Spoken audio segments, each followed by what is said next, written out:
嗨，大家好，我是戴淑仙。今天我想邀请 Alex 来我的频道讨论面试的经验。So today we're talking all about interviews because I know that lots of you really want to know some advice for how to get a job in the UK, which can be quite a tricky thing. So today we're going to give you some of our tips. So I'm not sure if you have any advice for someone, let's say if they're worried about their English, they're trying to find a job, anything that you should or should not do if your interviewer is British to avoid offending them or, giving the wrong impression. When we first go into the interview, there's a certain protocol that almost always happens.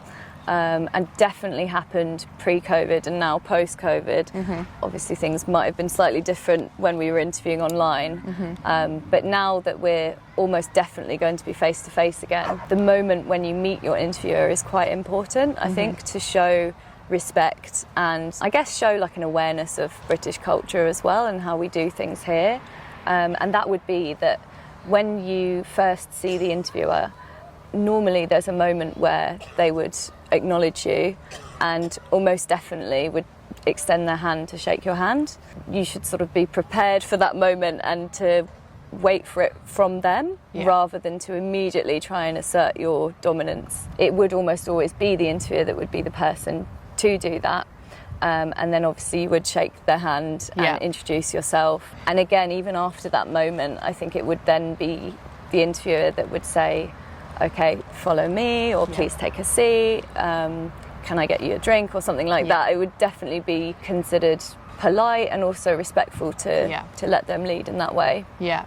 Do you think it could even have the opposite effect? If you're almost too confident, do you think that could backfire?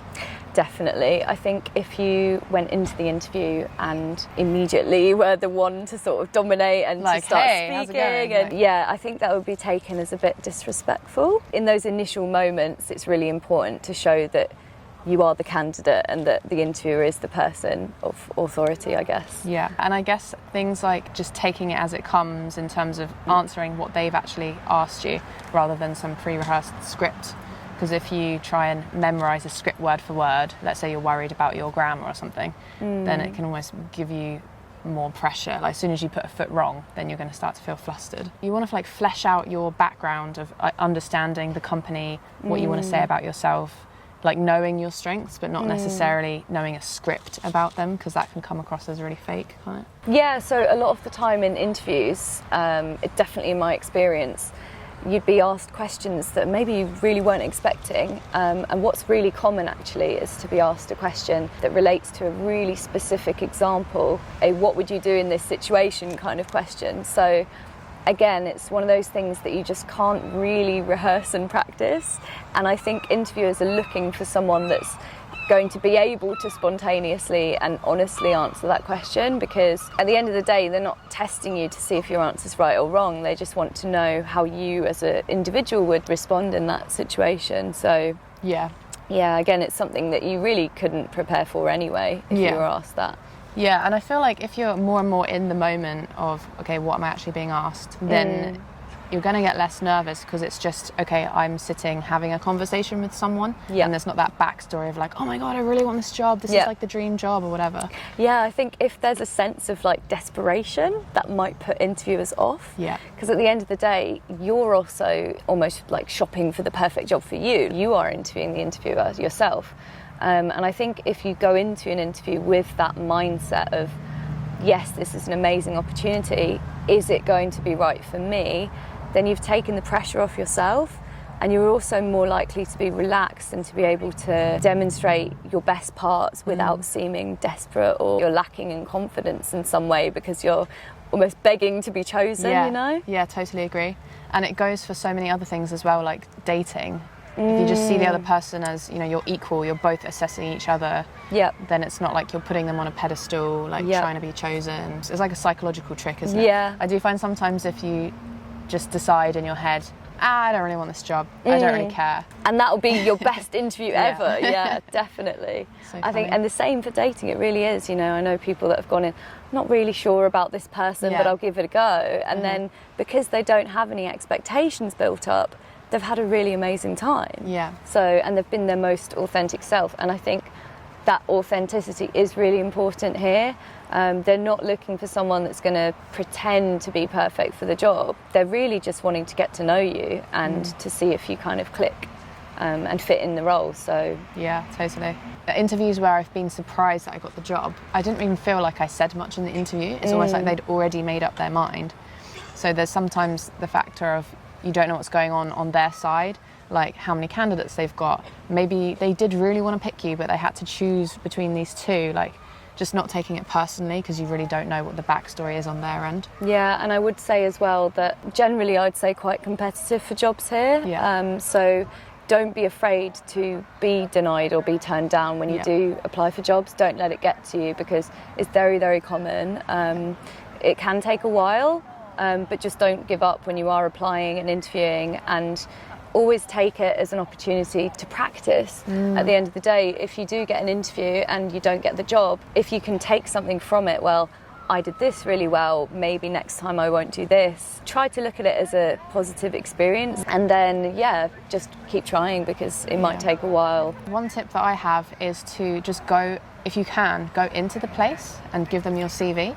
Because I remember I was applying for jobs for like a couple months and nothing was happening. So I just went straight into a company and was like, here's my CV. And instantly they were like, yes. Because half the time they're just too busy. They don't have the time to sift through thousands of CVs. True. And I think it is that kind of tenacity and just going for something that can lead to a lot of opportunities.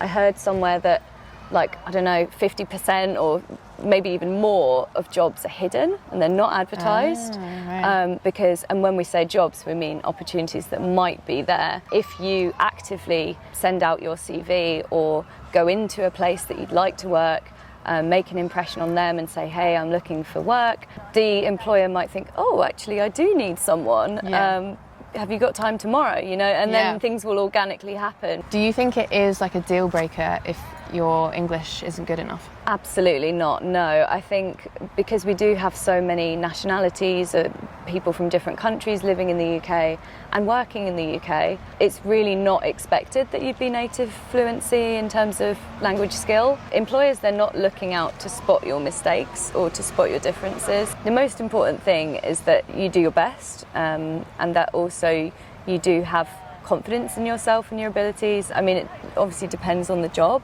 In hospitality, for example, it's really important to be able to make conversation and be quite personable and friendly, whereas if you are looking at office roles, maybe less important, and there'd be more of an emphasis on writing and written English. I'd say in general, employers are not really looking for your errors. I think we've got a very diverse workforce here, and employers are very understanding.